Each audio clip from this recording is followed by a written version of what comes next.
ओम नमः शिवाय। दोस्तों, स्वागत है आप सभी का आपके अपने चैनल खुशहाल ज़िंदगी में। दोस्तों, 1 मार्च को मनाया जाने वाला है महाशिवरात्रि का त्यौहार। प्रत्येक वर्ष महाशिवरात्रि का त्यौहार फागुन महीने के कृष्ण पक्ष की चतुर्दशी तिथि को मनाया जाता है। शिव महापुराण के अंतर्गत महाशिवरात्रि के दिन किए जाने वाले ऐसे बहुत सारे उपाय बताए गए हैं, बहुत सारी पूजा विधि, पूजा सामग्रियाँ बताई गई है, जिसका उपयोग आज के दिन अगर हम करते हैं, जिन चीज़ों को आज की पूजा में हम शामिल करते हैं, जिन उपायों को आज के दिन अगर हम करते हैं, तो महादेव की कृपा हमें अवश्य प्राप्त होती है। क्योंकि यह इधर उधर की बातें नहीं है, इनका विवरण स्वयं शिव महापुराण के अंतर्गत किया गया है। जिस प्रकार श्रीमद् भागवत गीता का मतलब होता है साक्षात भगवान श्री कृष्ण, वैसे ही शिव महापुराण का मतलब होता है स्वयं महादेव। और महादेव कभी झूठ नहीं बोलते, कभी गलत नहीं बोलते। तो शिव महापुराण के अंतर्गत जो चीज़ें बताई गई हैं वह 100% सत्य ही है।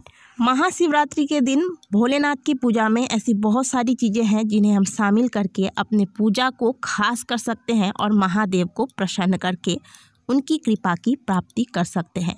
जिनमें से एक होता है 108 बातियों वाला दिया। आज के वीडियो में मैं आपको बताऊंगी कि 108 बाती वाला दिया आपको कैसे तैयार करना है। इसके लिए आपको बातियां किस प्रकार से बनानी है, किस प्रकार से आपको यह दिया प्रज्वलित करके भगवान के सामने रखना है। महाशिवरात्रि के दिन पूजा में अगर आपको सारी सामग्रियां प्राप्त नहीं भी होती हैं, तो भी अगर आप भगवान भोलेनाथ को 1 लोटा जल अर्पित करने के बाद इस दिया को इस विधि से बनाकर प्रज्वलित करते हैं भोलेनाथ के मंदिर में, या फिर अगर आपके घर में पूजा करते हैं आप, तो वहाँ भी पूजा स्थान पर अगर भोलेनाथ के सामने इस दिया को प्रज्वलित करते हैं तो आपको अमोघ फलों की प्राप्ति होती है। इस दिए को तैयार करने के लिए आपको रुई लगेगी। जो रुई बाती बनाने के लिए इस्तेमाल की जाती है, वही रुई आप पूजा के जो सामग्रियाँ जिन दुकानों में प्राप्त होती है वहाँ से आपको आसानी से प्राप्त हो जाएगी। इसके बाद इस प्रकार का जो आप मेरे हाथ में देख रहे हैं, एक सुई आपको ले लेना है और एक दिया, बड़े साइज का दिया रखें थोड़ा, क्योंकि 108 अपने आप में बहुत बड़ी संख्या होती है। तो 108 बाती जलने लायक दिया आपके पास होना चाहिए। मैंने आपको दिखाने के लिए ये वाला दिया का इस्तेमाल किया है। आप मिट्टी का जो बड़ा साइज का दिया होता है वह लेकर आएँ, या फिर आप घर पे आटे का भी दिया बना सकते हैं, थोड़ा बड़ा साइज का। और अगर चाहें आप तो जिस प्रकार का दिया मैंने लिया है, इस प्रकार का भी दिया आप रख सकते हैं, थोड़ा बड़ा साइज का। तो चलिए अब आपको बताते हैं कि बाती किस प्रकार से बनानी है। तो आपको बहुत कम मात्रा में रुई लेना है, जिससे कि 108 जब आप बातियाँ एक साथ जलाएंगे तो वह किसी मसाल की तरह ना जले, बिल्कुल दिए नॉर्मल दिया जो हम जलाते हैं उस प्रकार का लौ उसमें से आए। तो बहुत ही कम मात्रा में आपने देखा है कि मैंने रुई लिया है। और इसके बाद इसके बीचों बीच इस प्रकार से, जैसे आप मुझे देख रहे हैं, हम सुई रख देंगे और सुई रखने के बाद इसे हम घुमा देंगे। क्षमा चाहती हूँ। इस प्रकार से हम इसे घुमाने के बाद जो बाती की जो साइज होती है आपकी सही साइज आ जाएगी। इसके बाद आप इसे हाथों पर रखकर बहुत ही सख्त हाथ से, क्योंकि बहुत पतला दिया बाती हमें तैयार करनी है, तो बहुत सख्त हाथों से, जितना सख्त हाथों से हो सके इसे आप हाथों में इस प्रकार से मसलें के, तो ये धीरे धीरे बिल्कुल धागे की तरह हो जाएगा। इसी प्रकार से हम बाकी की बातियाँ भी तैयार कर लेंगे। और आपको एक बात का ध्यान रखना है कि महादेव के पूजा में आपकी सामग्रियां भले कम हो, लेकिन निरंतर भगवान का चिंतन आप अवश्य करते रहें। तो भगवान का जो भी कार्य आप करते हैं उस दौरान इधर उधर की बातें ना करके आप केवल भगवान के मंत्रों का जाप करते रहें। तो जब आप ये बाती तैयार करेंगे, यह भी एक प्रकार की भगवान की भक्ति ही होती है। ऐसा नहीं कि जब हम बाती तैयार करके जलाते हैं वही एक भक्ति है। जब आप बाती तैयार कर रहे होते हैं इस प्रकार की, उस दौरान आपको भगवान के मंत्रों का जाप करते रहना है। मान लीजिए जैसे कि 108 आप बाती बनाते हैं, तो 108 बार, जितनी बार बाती बनाएं उतनी बार आप भगवान का मंत्र जाप करें। तो ये भी एक प्रकार से आपकी भक्ति हो जाएगी। इससे भी भगवान अत्यंत प्रसन्न होते हैं। तो इस दौरान ओम नमः शिवाय, ओम नमः शिवाय, हर हर भोले नमः शिवाय, इस प्रकार से जाप करते रहें और अपनी जो बाती है वह तैयार करते रहें। बाती अगर थोड़ी छोटी बड़ी हो जाती है तो इसमें चिंता की कोई बात नहीं है। ज़रूरी नहीं कि आपको एक बराबर ही बातियाँ बनानी है, बस 108 बाती तैयार कर लीजिए। अब आपको बता देती हूँ कि इस दिए को आपको प्रज्वलित कब करना है। तो आप सुबह के वक्त जब पूजा पाठ कर लेते हैं, उस पूजा पाठ को नॉर्मली आप जैसे पूजा पाठ करते हैं कर लीजिए। और इस दिया को प्रज्वलित करने का जो सही वक्त होता है वह या तो आप प्रदोष में करें और या फिर महाशिवरात्रि में रात्रि पूजा का विशेष महत्व होता है, क्योंकि नाम में ही रात्रि आती है।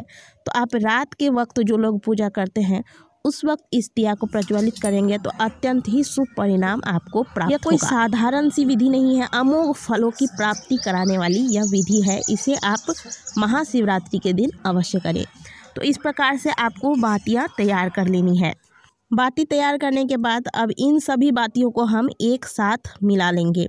एक साथ मिलाने का मतलब है कि जो इसके मुंह है, अगला जो हिस्सा है, इसे एक जगह हम एक इस तरीके से मिला के रखेंगे। अगर थोड़ी सी आगे पीछे हो जाए तो इसमें कोई भी चिंता की बात नहीं है। आप इस प्रकार से, जैसे आप मुझे वीडियो में देख रहे हैं, इस प्रकार से आपको इन बातियों को एक साथ मिला लेना है। इस दिए को प्रज्वलित करने के लिए आप मीठे तेल का मतलब होता है तिल के तेल या फिर घी का इस्तेमाल करें। अब आप इस प्रकार का एक प्लेट ले लें। कहा जाता है कि दिए को कभी भी डायरेक्ट ज़मीन पर नहीं रखना चाहिए। या तो आप दिया के नीचे थोड़ा से अक्षत का दाना डाल दें या फिर थोड़े से पुष्प की पंखुड़ियाँ डाल दें, या फिर इस प्रकार से जैसे आप मुझे प्लेट पर देख रहे हैं, इस प्रकार से प्लेट पर दिया रखें। तो इस प्लेट पर एक छोटा सा प्लेट ले लें। इन्हें आप फूल से सुंदर से सजा दें। आप चाहे तो इसमें सुंदर से रंगोली भी बना सकते हैं। देखिए, महाशिवरात्रि में पूजा की विधि वही रहती है जो हम पूरे वर्ष भोलेनाथ की पूजा पाठ करते हैं, लेकिन इन चीज़ों को हम और कितने सुंदर तरीके से कर सकते हैं ये हमारे ऊपर डिपेंड करता है। तो बहुत सुंदर तरीके से इस प्लेट को सुंदर से सजा देंगे। यहाँ पर मेरे पास पुष्पों की थोड़ी कमी है तो मैं पंखुड़ियों को तोड़कर काम चला रही हूँ। आपके पास अगर अधिक पुष्प हैं तो आप इस प्लेट को बहुत सुंदर तरीके से सजा कर तैयार करें। इसके बाद आप इस दिए में अपनी क्षमता अनुसार चाहे तो आप घी भर सकते हैं या फिर आप मीठा तेल, अगर आपको प्राप्त होता है, मीठा तेल का मतलब तिल का तेल, तो आप इन चीज़ों, ये देखिए मेरा एक जो है बाती है थोड़ा खिसक गया था, तो इस चीज़ का थोड़ा ध्यान रखें आप कि सभी बातियों का मुंह एक जगह जमा करके आपको दिया प्रज्वलित करना है। तो इस प्रकार से हमारा दिया तैयार हो गया। अब इस प्लेट के ऊपर हम भगवान भोलेनाथ के मंत्रों का जाप करते हुए इस दिया को रखेंगे। नमः शिवाय ओम, नमः शिवाय ओम, या फिर भगवान का अगर कोई स्तोत्र आता है तो उस स्तोत्र को गुनगुनाते हुए, या फिर श्री शिवाय नमस्तुभ्यम, इन मंत्रों के साथ आप इस दिया को प्रज्वलित करेंगे। दिया जब भी भगवान के सामने लगाया जाता है तो वह दिया बहुत अधिक, उसकी जो लौ होती है बहुत ऊंचा नहीं होना चाहिए। जैसा कि आप अभी इसे देख रहे हैं तो आप इसे ठीक कर लेंगे।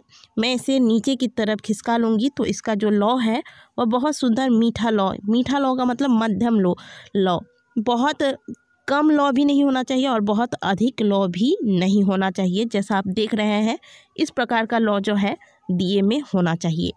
बड़ी साइज का दिया हमने इसलिए कहा क्योंकि यह जितनी देर तक यह दिया जलता रहेगा आज के दिन मंदिर में उतना अच्छा होता है। बाकी आप चाहे तो घर पे अगर पूजा कर रहे हैं, घर पे यह दीपक लगाना चाहते हैं तो आप पूरी रात भी इस दीपक को जलाकर रख सकते हैं। तो इस प्रकार से महाशिवरात्रि के दिन 108 बाती वाला दिया अगर आप भगवान भोलेनाथ के मंदिर में जाकर प्रज्वलित करते हैं तो महादेव की विशेष कृपा आपको प्राप्त होती है। आशा करते हैं कि आज की दी गई जानकारी आपको अच्छी लगी होगी। वीडियो अच्छी लगी है तो वीडियो को लाइक करें, कमेंट बॉक्स में हर हर महादेव अवश्य लिखें।